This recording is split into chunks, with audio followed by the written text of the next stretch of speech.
누가복음 24장 1절부터 12절까지 예수 부활에 대한 말씀을 보겠습니다. 여기 설교 요약을 보시면서 말씀을 함께 나누겠습니다. 이 성경은 성령의 감동함을 받은 자들이 하나님으로부터 받아 기록한 내용이 성경입니다. 성경은 왜 기록하셨습니까? 성경은 예수 그리스도를 믿음으로 우리가 구원함을 받고 영생을 누리도록 하기 위함입니다. 영생이란 하나님과 함께 있는 것이 영생입니다. 하나님이 빠진 영생은 지옥의 삶입니다. 우리가 성경을 읽는 목적은 바로 예수 그리스도를 믿음으로 내가 죄 사함을 받고 내가 구원함을 받고 하나님과 영원토록 함께하는 영생을 누리기 위함입니다. 그리고 또 하나의 목적은 그리스도인으로 하여금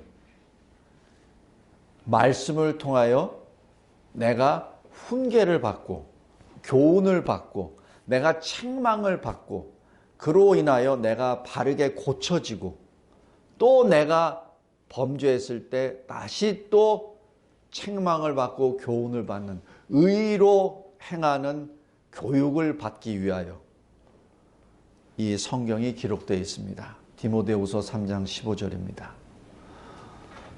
오늘 여기 부활절, 오늘 말씀도 똑같습니다. 왜 예수님이 부활하셨습니까? 예수님은 우리를 다시 살리시기 위하여 부활에 동참시키시기 위하여 우리에게 지금 부활의 능력으로 지금 오신 것이죠. 예수의 죽으심과 부활 그 자체가 우리에게는 복음입니다. 기쁜 소식입니다. 그런데 그냥 예수의 죽으심과 부활뿐만 아니라 예수의 삶 자체, 공생의 자체가 우리에게는 또한 기쁜 소식입니다. 왜냐하면 그 자체가 하나님이 우리와 함께 하신다는 임마누엘을 의미하기 때문에 그렇습니다. 복음의 핵심은 그래서 예수 그리스도 그분 자체와 그분이 성취하신 구속의 역사입니다. 그래서 영어로 얘기하면 the person과 his work입니다. 그래서 우리가 복음을 전할 때 예수를 증거할 때 예수 그 자체, 그분 자체를 선포하고 동시에 그분이 행하신 일을 선포하게 되는 것이 복음입니다. 오늘 말씀, 부활의 말씀을 통하여 계속해서 나오는 것이 말씀대로. 그게 뭐죠? 말씀에 그대로 따라서. 그 말씀이 누구죠? 예수 그리스도. 그 말씀이 어디에 나오시죠? 요한복음 1장 1절. 태초에 말씀이 하나님과 함께 계시니라. 바로 그 말씀이 창세기 1장 1절 태초에 하나님이 천지를 창조하시느니라를 해석해 준 내용입니다. 하나님이 천지를 창조하셨는데 어떻게 창조하셨냐고요? 말씀으로. 그 말씀이 무엇이냐고요? 누구시냐고요? 예수 그리스도. 근데 그 예수 그리스도가 누구죠? 하나님과 함께 하신 분. 그 함께 하셨다는 얘기는 이 헬라어로 보면은 옆에 있는 with로 번역되어 있는데 with가 아니라 실은 to입니다. 하나님 아버지를 바라보며 성자 하나님 말씀이 바라보며 하나님 아버지의 뜻에 따라 말씀대로 천지를 창조하신 것이죠. 그 창조하신 그 말씀이 육신이 되어 오신 분이 예수 그리스도시요. 그 육신으로 오신 예수 그리스도께서 그 말씀대로 부활하셨다는 것을 여기서 계속해서 선언합니다. 이 말씀대로라는 그 말씀 하나하나가 지금 하나님이 행하셨다는 것을 의미합니다. 그래서 이 부활의 역사는 성삼위 하나님의 역사입니다. 성부 하나님이 계획하시고 성자 하나님이 순종하며 역사하시고 성령 하나님이 우리에게 보증이 되어 주십니다. 그래서 우리 삶 가운데 적용을 하시죠. 성부, 성자, 성령 하나님의 역사입니다. 그 역사의 현장에 지금 여자들이 등장합니다. 왜 여자들이 등장할까요? 왜 사도들은 어디 갔습니까? 사도들은 여전히 무서워서 두려워서 지금 숨어 있습니다. 또 하나는 사도들은 주님 앞에 이제는 더 이상 죄의식 때문에 감히 주님께 나아갈 수도 없게 되었습니다. 왜냐하면 주님이 십자가에 달려 죽으신 그 순간에 누가 있었죠? 제자들은 다 도망가 버렸습니다. 단 요한 사도만 남았죠. 가장 어린 친구 요한 사도만 마리아 옆에 있었기 때문에 주님이 마지막 달려서 보소서 여자여 당신의 아들이니이다. 사도 요한에게 보라 너의 어머니이시니라. 사도들은 더 이상 면이 안 서요. 그리고 자기 스스로가 주님 앞에 죄를 범했기 때문에 등장하지 못합니다. 그러나 여자들은 새벽에 나아갑니다. 빈 무덤을 향하여 나아가죠.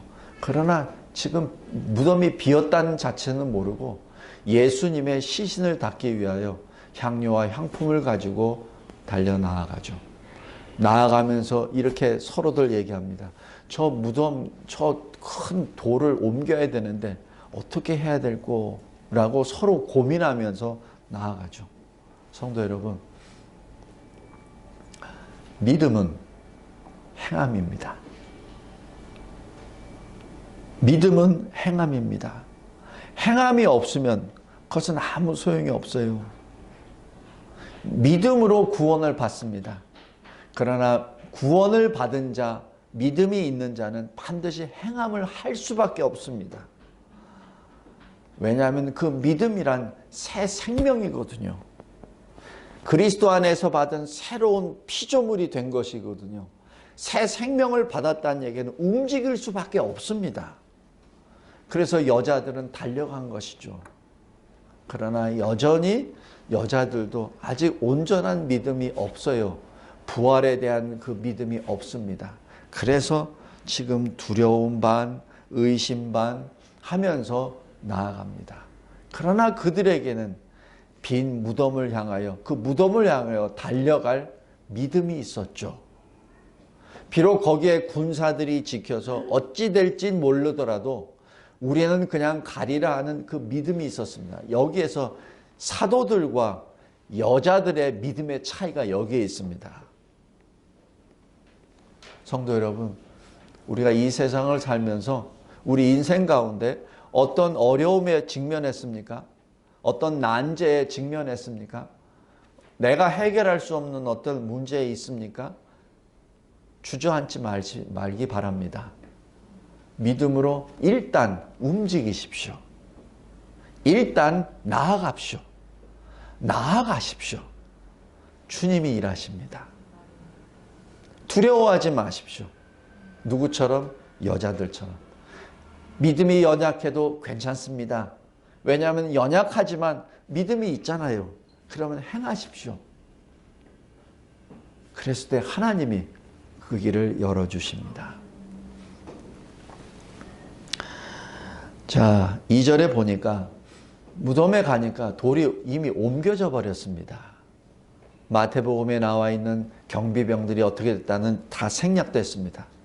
지금 그것이 중요한 게 아니기 때문에 생략됐습니다. 그래서 여자들이 들어가 보았습니다. 지금 여자들의 마음에는 예수님밖에 없어요. 병사들이 어떻게 됐고 상관없어요. 내 생명이 어떻게 돼도 상관없어요. 예수님에게만 있습니다. 들어가서 보고 시체가 없었습니다. 비었습니다.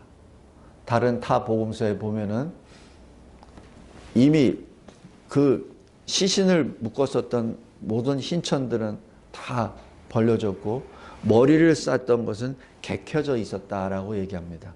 풀러진 것이 아니라 푸른 것이 아니라 그대로 초자연적인 역사입니다. 이때 4절에 문득 찬란한 옷을 입은 두 사람이 있다라고 기록합니다. 문득이라고 얘기하는 것은 갑자기 나타났다는 것을 의미합니다. 분명히 여자들이 들어갈 땐 없었어요. 근데 슬프고 근심하고 있을 때 눈 떠보니 갑자기 두 사람이 섰습니다. 이것도 마찬가지 하나님의 초자연적인 역사입니다. 천사의 계시죠. 그리고 5절에 여자들이 두려워 땅에 얼굴을 댑니다.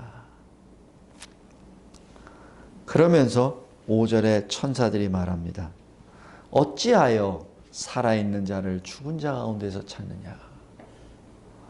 이 그 얘기는 어찌하여 너희들이 아직 예수님이 하신 말씀을 믿지 못하느냐. 어찌하여 예수님이 그토록 말씀하신 것을 아직도 믿지 못하느냐. 이 더디 믿는 믿음의 소자들아 라는 그 말씀입니다. 그러나 책망의 말씀이 아니라 위로의 말씀입니다. 책망의 말씀이 아니라 승리의 말씀입니다. 책망의 말씀이 아니라 기쁨의 말씀입니다. 성도 여러분, 우리가 하나님 앞에 기도하고 간구할 때 자꾸자꾸 마음을 치면서 나는 죄인으로소이다. 내가 하나님 앞에 아무것도 없는데 라는 어떤 죄책감이 많이 듭니까? 그렇다면 그것을 그대로 받되 그 죄책감에 지나치게 빠지지 말기 바랍니다. 하나님이 우리에게 주시는 그 죄책감이라고 하는 것은 우리를 죽이기 위해서, 우리를 낙심시키기 위해서 주시는 것이 아니라 우리를 다시 새 힘을 주기 위한 격려요, 위로입니다. 제가 전에 그런 신앙생활을 많이 했어요. 그냥 하나님 앞에 기도할 때 나는 죄인으로소이다. 나는 죄인으로소이다. 죄인 중에 괴수로소이다. 하여튼 뭐 이런 말 계속 이렇게 합니다. 그거 끝나고 나면은 그냥 나는 계속 죄인으로 남아요. 근데 주님이 주시는 그 죄책감은 그 죄책감으로 끝나는 게 아니라 위로입니다. 내가 죄인이냐? 그러나 내가 너를 위해서 내가 너의 죄값을 다 지불했으니 이제는 더 이상은 낙심하지 말고 좌절하지 말고 이제는 일어나라. 어찌하여 라는 그 말씀 자체는 용기를 주시는 말씀입니다. 그러면서 그 말씀을 기억나게 하십니다. 너희들이 주님과 함께 갈릴리에 있을 때 주님이 하신 말씀을 기억하라. 그리고 7절에 부활의 복음을 또한 설교하십니다. 성도 여러분, 이것이 우리 그리스도인이 전해야 될 전부입니다. 우리 그리스도인이 전해야 될 말씀은 예수 그리스도의 십자가의 죽으심과 부활하심입니다. 그 이상, 그 이외에는 다른 걸 전할 필요도 없고 전해서도 안 됩니다. 고린도전서 1장입니다. 성도 여러분, 제가 이제 신학 강의를 쭉 하다 보면은 특히 이제 젊으신 분들을 또 선교지에 가서 강의하다 보면은 거기에 현지 목사님들이 질문하는 것이 딱 정해져 있어요. 왜냐면 답이 잘 없는 거, 해석이 잘 안 되는 거, 그것들 탁탁탁탁 뭐 베드로후서 어디, 또 요한계시록 어디, 또 뭐 천년은 어떻고 계속 그 말을 펼쳐서 질문을 합니다. 제가 어떻게 답을 하냐면은 나도 잘 몰라요. 이렇게도 해석할 수 있고 저렇게도 해석할 수 있습니다. 그러나 성경은 우리들을 혼란에 빠지기 위해서 그렇게 말씀하신 거 아니에요. 그리고 그 모든 것들은 주님이 오실 때 다 해결됩니다.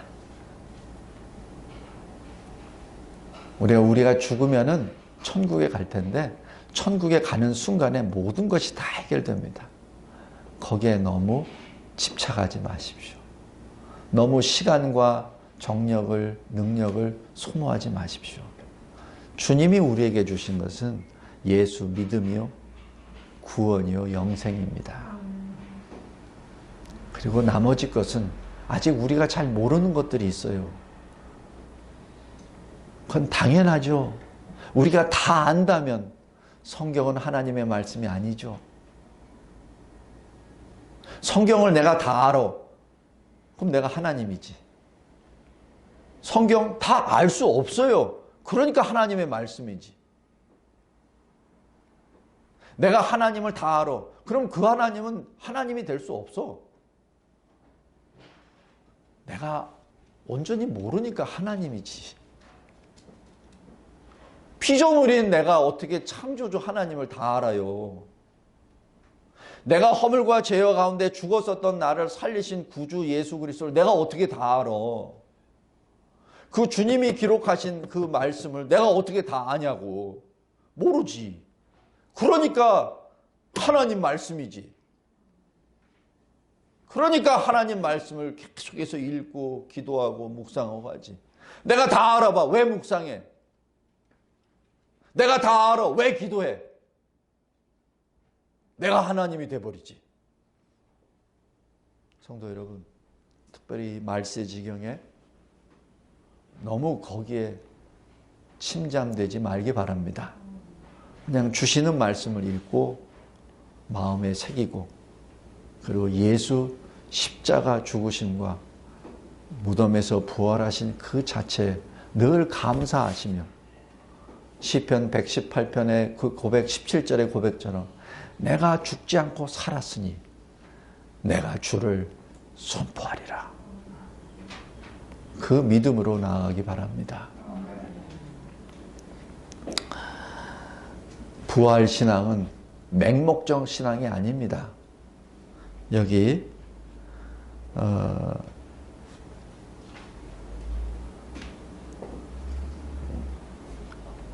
여기 5절 보십시오. 5절에 왜 살아있는 자를 죽은 자 가운데서 찾느냐라고 말씀하시며, 이 천사가 그 증거를 보여줄 때